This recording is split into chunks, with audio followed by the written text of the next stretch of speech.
स्वागत है किस्सा वाला में, जहां हर कहानी छुपा लेती है एक रहस्य। और आज हम आपको सुनाएंगे राजकुमार शौर्य की यात्रा, जो भव्य महलों से निकलकर मिट्टी की सच्चाई तक पहुंचा। राजकुमार शौर्य सोने का पिंजरा, भाग एक। बहुत समय पहले की बात है। पूर्व दिशा में फैले एक समृद्ध राज्य का नाम था देवगढ़। वह राज्य जितना भव्य था, उतना ही रहस्यमय भी। ऊंचे महलों की दीवारों पर सोने की नक्काशी दमकती। राजमार्गों पर चांदी की ईंटें बिछी थी। और हर गली में रेशमी वस्त्रों में सजे लोग चलते दिखाई देते थे। परंतु कहते हैं, हर चमक सोना नहीं होती, और हर मुस्कान के पीछे शांति नहीं बसती। उसी राज्य का युवराज था शौर्य। रूप में अनुपम, बुद्धि में तीक्ष्ण और हृदय में दयालु। परंतु उसके नेत्रों में एक अजीब सी थकान थी, जैसे उसने जन्म से पहले ही सब कुछ पा लिया हो और अब पाने को कुछ शेष न बचा हो। रात को जब महल के सारे दीपक बुझ जाते, तो शौर्य अपनी बालकनी पर जाकर आकाश की ओर निहारता। चांदनी उसके चेहरे पर गिरती और वह धीरे से कहता, हे आकाश, तेरे पास तो अनगिनत तारे हैं, फिर भी तू हर रात अकेला क्यों लगता है। नीचे दरबार में उत्सव चलता रहता। सैनिक गर्जना करते, नर्तकियां नृत्य करती, और उसके पिता महाराज सूर्यदेव प्रजा के सामने घोषणा करते, यह है मेरा पुत्र शौर्य, देवगढ़ का गौरव, भविष्य का स्वामी। और वही शौर्य उस वक्त अकेला बैठा होता, अपने हाथों में मुकुट थामे हुए, जैसे वह मुकुट नहीं, एक बोझ हो। हर सुबह जब शौर्य दर्पण में देखता, तो उसे लगता मानो वह स्वयं को नहीं, किसी और का चेहरा देख रहा हो। एक ऐसा चेहरा जो मुस्कुराने के लिए बाध्य है। एक दिन उसके गुरु ऋषि वेदांत दरबार में आए। उनकी आंखों में शांति थी, पर वाणी में गंभीरता। उन्होंने पूछा, वत्स शौर्य, क्या तुम प्रसन्न हो? शौर्य ने हल्की मुस्कान दी। प्रसन्नता? गुरुदेव, शायद यह भी राजमहल का एक अभिनय बन गया है। ऋषि ने कहा, क्या तुम्हें किसी वस्तु की कमी है? शौर्य बोला, कमी वस्तुओं की नहीं है, गुरुदेव। कमी अपने आप की है। मेरे पास सब कुछ है, पर मैं स्वयं नहीं हूं। ऋषि मुस्कराए। वत्स, जब मनुष्य अपने अस्तित्व को उपाधियों और वैभव में ढूंढने लगता है, तब आत्मा मौन हो जाती है। जिस दिन तुम अपने नाम से परे जाओगे, उस दिन तुम्हें स्वयं का दर्शन होगा। ये शब्द शौर्य के मन में गूंजते रहे। वह रात भर सो न सका। अगली सुबह शौर्य अपने महल की खिड़की से नीचे देख रहा था। राजमार्ग पर कुछ किसान अपने बैलों के साथ जा रहे थे। उनके वस्त्र धूल से भरे थे, पर उनके चेहरों पर सच्चाई थी। एक बालक अपने पिता के पीछे दौड़ता हुआ गिर पड़ा। शौर्य ने सेवक से पूछा, उस बालक के पिता को क्या हुआ? सेवक बोला, महाराज, उस किसान पर कर का भार बहुत बढ़ गया है। वह 3 दिनों से भोजन नहीं कर पाया। राजकोष का आदेश है, जो कर नहीं देगा, उसकी भूमि छीन ली जाएगी। शौर्य के भीतर कुछ कांप गया। वह बोला, कर तो राज्य की रक्षा के लिए होता है, पर यदि वही कर प्रजा की सांस छीन ले तो यह शासन नहीं, शोषण है। उसने पिता से बात करने की ठानी। दरबार में जाकर कहा, पिताश्री, क्या कर नीति में कुछ नरमी नहीं हो सकती? लोग पीड़ा में हैं। महाराज सूर्यदेव ने कठोर स्वर में कहा, राजकुमार को हृदय से नहीं, मस्तिष्क से शासन करना चाहिए। दया राजा का आभूषण नहीं, दुर्बलता है। सौर्य चुप रहा, पर उसके भीतर एक तूफान उठ चुका था। रात को वह फिर अपने गुरु के पास गया। ऋषि वेदांत ध्यान में लीन थे। सौर्य ने कहा, गुरुदेव, क्या यह अन्याय नहीं है? क्या राजा को केवल शक्ति चाहिए, करुणा नहीं?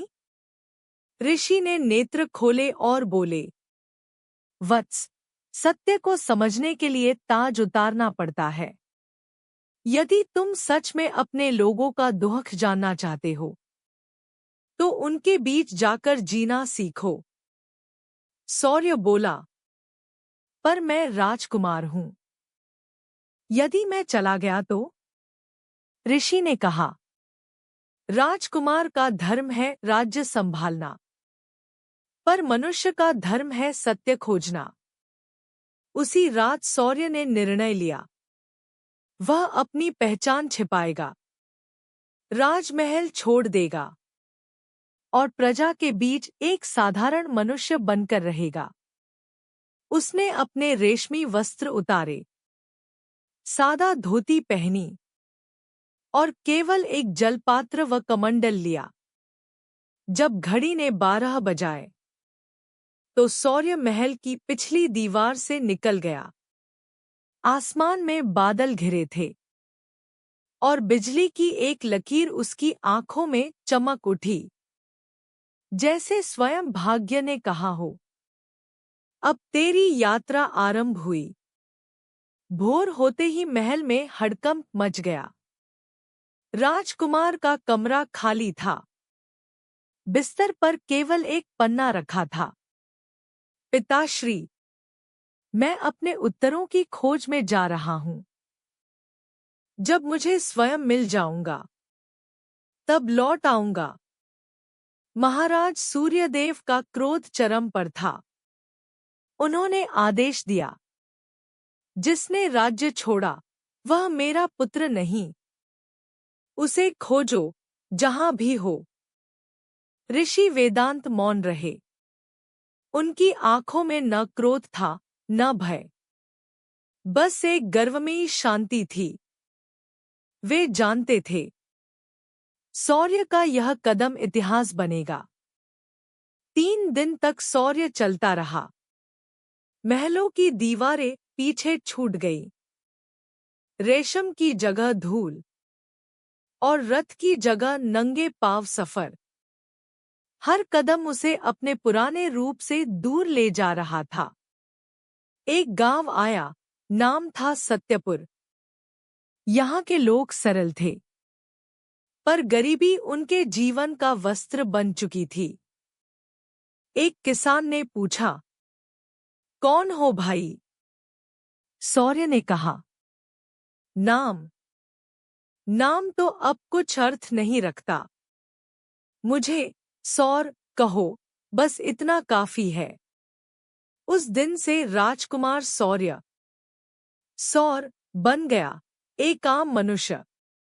गांव में उसने सबसे पहले एक वृद्धा को देखा, जो अपने बीमार पुत्र के लिए औषधि मांग रही थी।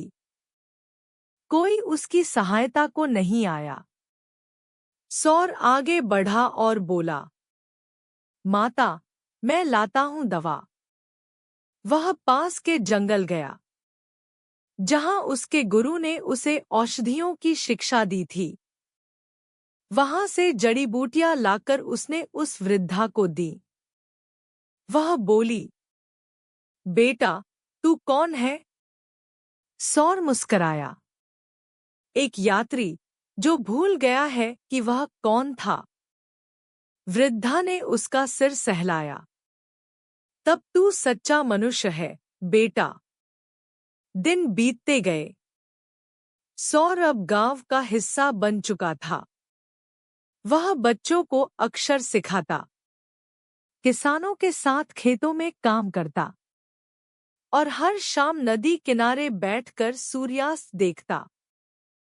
वह सोचता, क्या यही वह शांति है जिसे मैं ढूंढ रहा था, या यह भी बस एक पड़ाव है। पर जीवन सदा परीक्षा लेता है। एक दिन गांव में एक व्यापारी आया।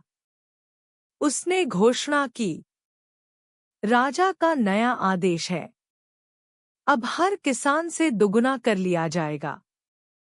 गांव में हलचल मच गई। लोग रोने लगे। वृद्धा बोली, अब तो हमारी जमीन भी जाएगी। सौर के भीतर वही राजकुमार जाग उठा। वह व्यापारी के पास गया और कहा, क्या तुम्हारे पास कोई प्रमाण है? व्यापारी ने हंसकर कहा, मुझे प्रमाण की जरूरत नहीं। मैं राजा सूर्यदेव का प्रतिनिधि हूं। सौर ने कहा, राजा वह है जो अपने लोगों की रक्षा करे, न कि उनकी मेहनत लूटे। व्यापारी बोला, तू कौन है जो राजा के खिलाफ बोले? सौर ने शांत स्वर में कहा, वही जो कभी राजा का अपना था। व्यापारी उसकी आंखों का तेज देखकर डर गया और चला गया। गांव वालों ने सौर को धन्यवाद दिया। पर उसी रात 2 सैनिक गांव पहुंचे। वे बोले, क्या यहाँ कोई अजनबी रहता है? राजकुमार सौर्य लापता है। गांव वाले कुछ न बोले। सौर नदी किनारे जाकर छिप गया। रात का आकाश वही था, पर अब उसके भीतर एक प्रश्न जल रहा था, क्या मैं अपने भाग्य से भाग रहा हूं, या उसकी ओर बढ़ रहा हूं? ठंडी हवा चली और उसी में एक स्वर गूंजा, वत्स सौर्य। वह चौंका। सामने वही ऋषि वेदांत खड़े थे। गुरुदेव, आप यहां? ऋषि बोले, जहां साधक जाता है वहां सत्य स्वयं आता है। सौर्य बोला, मैंने सब कुछ त्याग दिया, पर शांति अभी भी दूर है। ऋषि बोले, क्योंकि तू अभी मिट्टी में नहीं घुला। जब तक तू मिट्टी का न हो जाए, तू जीवन का सार नहीं समझ सकेगा। इतना कहकर वे अदृश्य हो गए। सौर्य ने नदी के जल में अपना प्रतिबिंब देखा, पर वहां उसका चेहरा नहीं था। किसी और का चेहरा झिलमिला रहा था। वह कौन था? क्या वह भविष्य का सौर्य था या अतीत का कोई रहस्य? यह प्रश्न सौर्य के मन में बिजली की तरह कौंधा, और कहानी यहीं थम गई। Next part continue.